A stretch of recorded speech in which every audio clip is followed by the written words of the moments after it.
warahmatullahi wabarakatuh. Waalaikumsalam warahmatullahi wabarakatuh. Bagaimana anak-anak keadaannya pada pagi hari ini? Apakah semuanya sehat? Alhamdulillah.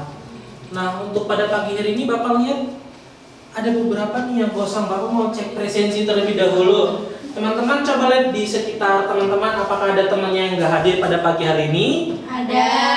Siapa? Bapak presensi dulu. Aul, Ais, Ais, Aul, Eci, Hana, sama Aulia, Dimas ya? Dimas. Oke anak-anak. Nah, pada pagi hari ini Bapak akan menyampaikan materi terkait teks berita. Nah, berikut capaian dan tujuan pembelajaran kita pada materi teks berita. Nah, untuk capaian pembelajaran pada akhir fase D, sekarang kan anak-anak udah di fase D nih. Nah, anak-anak nanti mampu memahami isi teks berita yang dibaca, didengar atau ditonton. Nanti anak-anak akan membandingkan nih karakteristik berita baik dalam bentuk berita cetak, berita digital atau berita audiovisual. Di mana nanti anak-anak akan mengidentifikasi juga nih unsur dan struktur teks berita. Kemudian anak-anak juga mencermati unsur pembahasan teks berita serta menulis dan menyajikan teks berita eksplanasi secara lisan maupun audiovisual dengan bahasa yang efektif dan santun. Nah, ada beberapa juga nih tujuan pembelajaran kita untuk materi teks berita. Yang pertama, anak-anak mampu memahami isi berita yang dibaca, didengar atau ditonton. Selanjutnya, peserta didik mampu membandingkan karakteristik berita digital, audiovisual secara logis dan kritis. Kemudian, anak-anak juga memahami unsur-unsur dalam teks berita, yaitu 5W 1H. Nah, selanjutnya peserta didik mampu mencermati dan menggunakan unsur kebahasan teks berita. Itu ada kalimat fakta, kata kerja, konjungsi, dan keterangan waktu yang tepat. Kemudian peserta didik mampu menulis teks berita secara runtut, faktual, dan sesuai dengan kaidah kebahasaan. Selanjutnya peserta didik mampu menumbuhkan sikap kritis dan bertanggung jawab dalam menerima atau menyebarkan informasi di media. Nah, sebelum kita masuk ke teks berita nih, anak-anak pernah mendengar, menonton, atau membaca sebuah berita? Pernah. Nah, kalau pernah, anak-anak biasa nonton beritanya di mana? Ini Pak, liputan SCTV. Liputan SCTV, di Kompas, di TikTok, YouTube. Anak-anak pernah membaca teks berita di koran? Pernah. Jarang Bapak. Nah, dulu zaman Bapak baca berita itu lewat koran. Oh, itu saya dulu di asrama juga gitu Bapak. Dulu berarti masih itu ya, Relevan masih dulu. dapat Iya, istilahnya. masih dapat. Masih dapat. Dapat koran. Nah, saat kalian membaca atau mendengar berita, terus berita yang disampaikan itu berita hoax ternyata, berita yang tidak sesuai dengan faktanya. Apa sih yang kalian rasakan? Marah, kecewa. Gimana sih gitu Pak? Merasa gimana sih? Itu kecewa ya? Ada lagi? Kesel. Heran kenapa kok bisa itu? Heran. Nah, dari keluh kesah yang anak-anak rasakan, nanti kita akan membahas nih bagaimana cara membuat berita yang benar, berita fakta, berita yang ingin disampaikan agar penonton tidak kesal, tidak marah, tidak gimana sih gitu. Nah, ada beberapa nih contoh peristiwa berita. Contoh berita bencana alam. Berita bencana alam itu biasa identik dengan tanah longsor, banjir, gempa, tsunami, gunung meletus, tanah longsor. Nah, ini termasuk ke dalam berita bencana alam. Jadinya berita kegiatan sekolah. Berita kegiatan sekolah apa aja? Cerdas cermat, lomba, kerja bakti sekolah, PLS, ulang tahun sekolah, lomba menghias kelas, lomba menghias taman. Nah, itu ke dalam berita kegiatan sekolah. Selanjutnya peristiwa sosial. Nah, peristiwa sosial ini mungkin yang lagi marak-maraknya sekarang ya anak-anak. Iya Pak. Bagaimana anak-anak? Pertamax masih naik. Rupiah menurun. Rupiah menurun. Kasus Mbak Sarwenda. Betul. Siapa lagi? Kemarin kasus Nadim Iya, di persidangan diputuskan 10 tahun. diputuskan. Dan masih banyak lagi anak-anak. Itu tergolong ke dalam peristiwa sosial. Selanjutnya peristiwa olahraga. Ini Bapak yakin yang hari Minggu, yang sekolahnya hari Minggunya libur pasti tahu nih apa aja? Piala Dunia. Piala Dunia baru-baru ya sekarang ya. Iya. Apalagi? Ya, lomba bulu tangkis, lomba basket, lomba voli, apa lagi? Masih banyak lagi. Lomba berenang nih. Nah, itu tergolong ke dalam berita olahraga. Biasanya berita olahraga ini kita dapatkan setiap pagi atau setiap hari Minggu. Iya. Bisa tuh di hari-hari weekend. Nah, di sini Bapak akan jelaskan dulu apa sih itu teks berita. Teks berita adalah teks yang berisi laporan mengenai peristiwa atau kejadian baik aktual, faktual, dan penting disampaikan kepada masyarakat melalui media cetak, media digital, maupun media audiovisual. Nah, berita disusun berdasarkan fakta yang dapat dipertanggungjawabkan kebenarannya, bukan berdasarkan opini atau rekaan penulis. Makanya saat kita menyampaikan berita itu harus jelas narasumbernya siapa. Tidak boleh berpihak nih pada sebelah pihak. Kita harus berada di posisi netral, harus berada di kedua belah pihak. Tidak boleh memberatkan sebelah pihak saja, sehingga berita tersebut bisa diterima sama masyarakat. Nah, selanjutnya ciri-ciri berita. Ciri-ciri berita yang pertama harus faktual. Faktual itu berdasarkan kejadian nyata dan bukan rekaan. Contoh, sidang Nadiem Makarim itu benar-benar terjadi dan tidak dibuat-buat. Selanjutnya, aktual, peristiwa baru saja atau sedang terjadi. Contoh lagi masih kita ambil dari sidang Nadiem. Itu peristiwa yang baru-baru saja terjadi dan di live secara langsung di persidangan. Selanjutnya objektif, disampaikan apa adanya tanpa memihak. Seperti yang Bapak bilang di awal, kita harus berada di posisi netral, tidak boleh memberatkan sebelah pihak saja.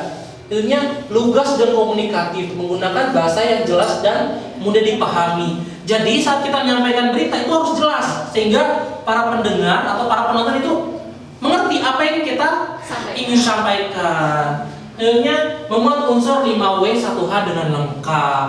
Nanti untuk 5W1H kita akan belajar. Nah, berikut ada jenis-jenis karakteristik berita. Ada berita cetak, berita digital, berita audiovisual, serta bentuk penyajian dan kelebihan dan kekurangannya. Kalau untuk jenis berita cetak, bentuk penyajiannya dalam tulisan atau surat kabar majalah, itu yang Bapak bilang seperti di koran. Nah, ada kelebihan dan kekurangannya anak-anak di berita cetak. Kelebihannya dapat dibaca berulang kali, namun memiliki kekurangan dengan titik real time, di mana terbatas dan distribusi. Contoh titik real time itu beritanya hari ini, namun disampaikan besoknya. Jadi tidak real time itu terdalam ke dalam kekurangannya, namun terbatas distribusi.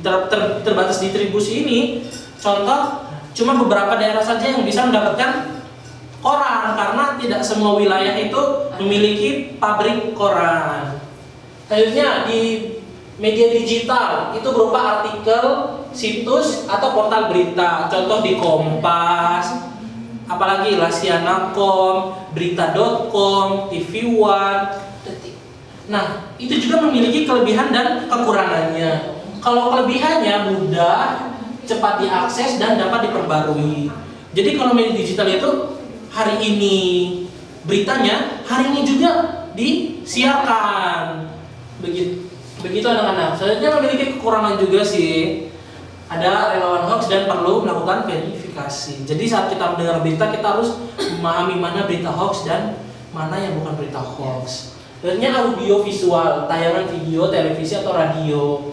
Ini anak-anak bisa lihat di YouTube, di TV atau di komputer.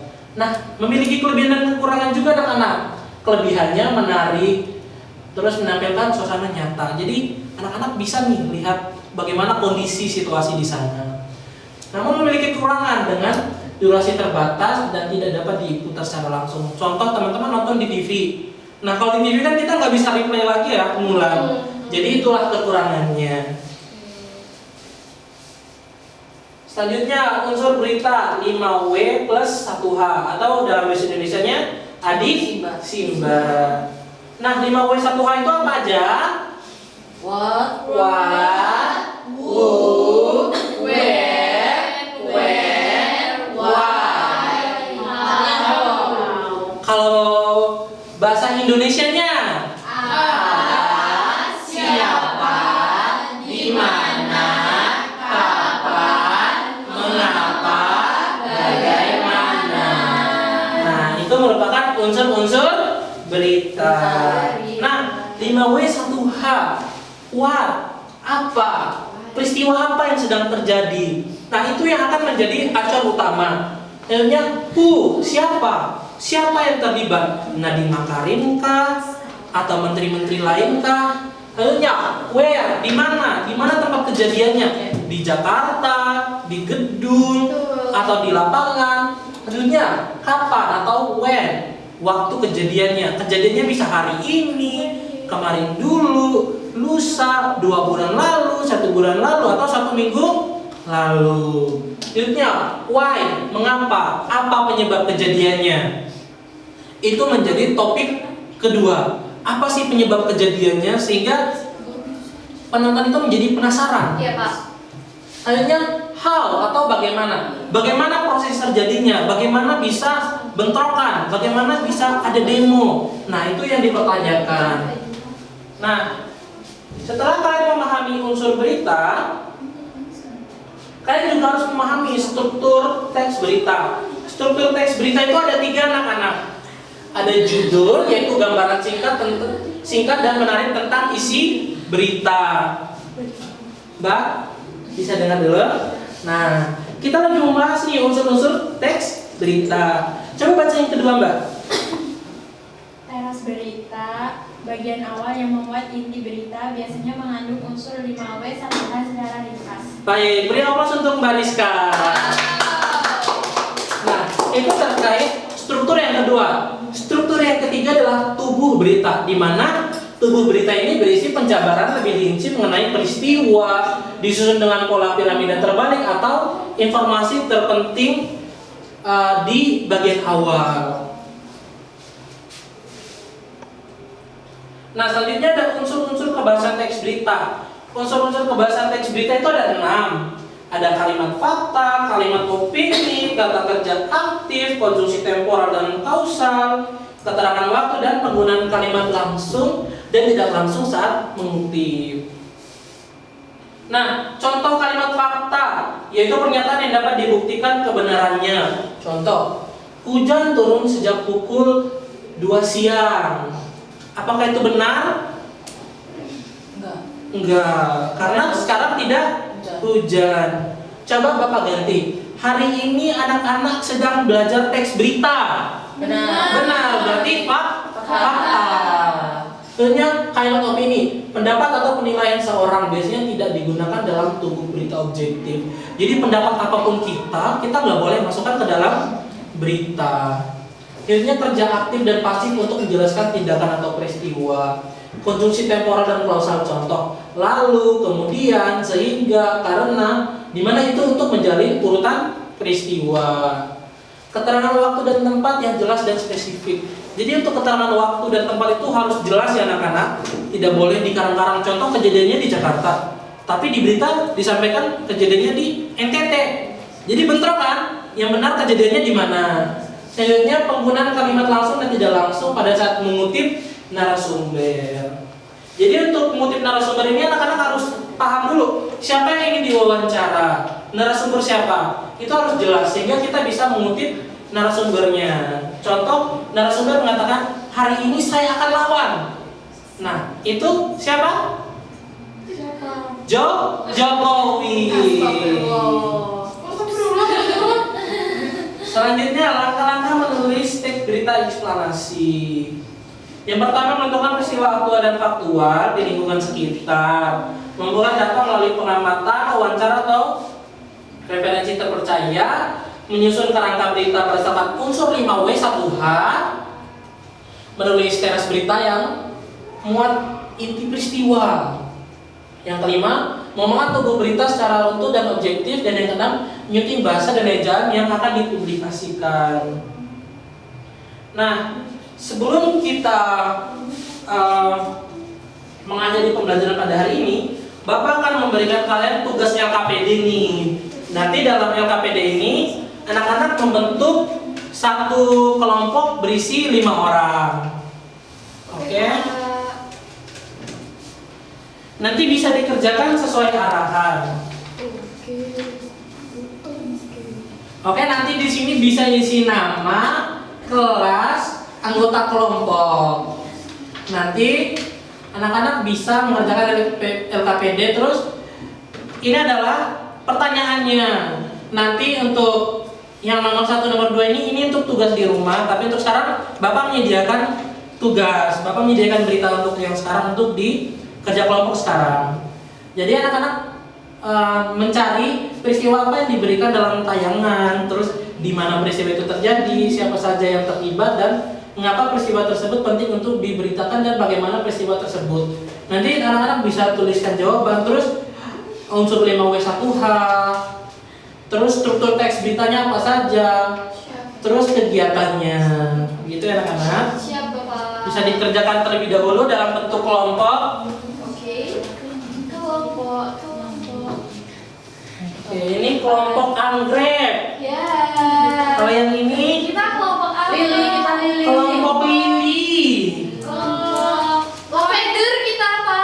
Lavender. Kelompok lavender, hilangin nyamuk. Ayo, bisa dikerjakan sekarang. Udah Lili. Ini ya contoh teks beritanya yang untuk jadi acuan. Oke. Dan semuanya sudah dikerjakan. Sudah, Pak. Sudah. Hasil kita menjengkel. Mbak Sila boleh presentasi hasilnya? Wow. Sepertinya. Boleh. Ya, kita sekelompok. Iya. Ya, maju semua sekelompok. Sembari Mbak Mukia sama kawan-kawannya presentasi, Bapak ngecek lagi nih kelompok anggrek. Ya, dikerjakan dulu. Apa Pak, presentasi nggak Pak? Ya, nanti ikut yang di depan ya, Pak. Ya. Pak, nomor 4 susah. Bentar. Ada masalah? Wah, ini udah bagus ini. Terima kasih, Bapak, Nomor atas apresiasinya. Presentasinya. 4. Ini terkait unsur 5W 1H. Apa yang terjadi? Bagaimana yang terjadi? Boleh presentasi? Ya. Assalamualaikum warahmatullahi wabarakatuh. Waalaikumsalam warahmatullahi wabarakatuh. Kami dari kelompok Lili akan mempresentasikan hasil diskusi Kelompok kami. Baik, beri tepuk tangannya. Bisa juga kembali. Selanjutnya kelompok lavender. Bisa presentasi di situ aja, dari mejanya masing-masing. Kita presentasi. Tolong maju. Baik, beri aplaus juga untuk kelompok lavender. Selanjutnya kelompok terakhir, kelompok anggrek. Bisa presentasi. Baik, beri aplaus untuk kelompok anggrek. Baik anak-anak, karena anak-anak sudah memahami apa itu unsur berita, terus struktur teks berita. Nah, tadi kan untuk melatih kemampuan kelompok. Sekarang untuk melatih kemampuan masing-masing nih. Apakah anak-anak memahami betul atau tidak? Oke, boleh scan?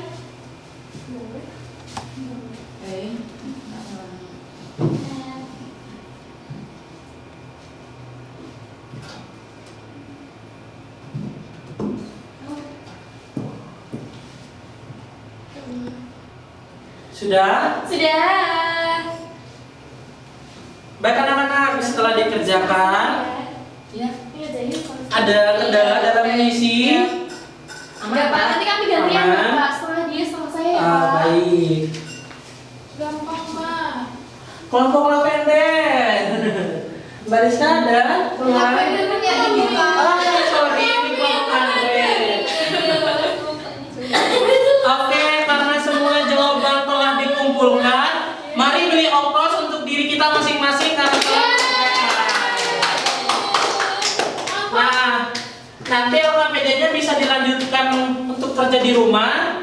Nanti kita akan presentasi lagi di depan sesuai urutan kelompok masing-masing. Ya. Nah, di sini Bapak akan menyimpulkan terkait teks berita. Jadi, teks berita adalah peristiwa yang berisi informasi tentang peristiwa yang nyata, peristiwa yang benar-benar terjadi, yang real terjadi. Kemudian harus berdasarkan fakta dan data. Jadi, ada fakta, pasti ada data.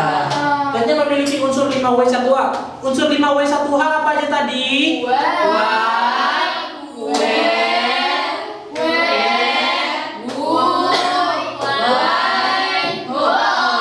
Tepuk tangan. Nah, jadi yang terakhir, berita itu harus disusun dengan struktur judul, teras berita, dan isi berita.